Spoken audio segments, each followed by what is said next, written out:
Avec Guillemette Allard. Bonsoir Guillemette. Bonsoir Stéphanie. Droit de douane, est-ce qu'on va finalement vers un accord dans les prochains jours entre les États-Unis et l'Union européenne? Alors écoutez, c'est en tout cas ce qu'espère Bruxelles. Le nouveau délai a été fixé au 1er août par Washington. Il était initialement aujourd'hui, le 9 juillet. Alors lundi, un échange qualifié de bon par Bruxelles a eu lieu entre la présidente de la Commission européenne, Ursula von der Leyen, et Donald Trump.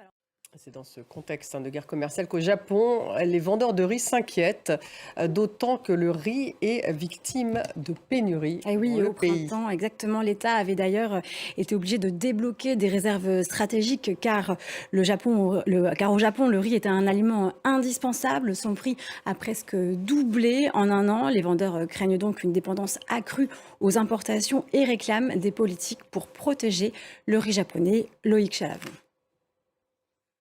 Et alors qu'en ce moment, Donald Trump reçoit 5 présidents africains, l'Afrique voudrait reprendre en main ses flux financiers. Oui, car jusqu'à présent, les échanges entre entreprises africaines situées dans des pays différents devaient passer par des banques étrangères.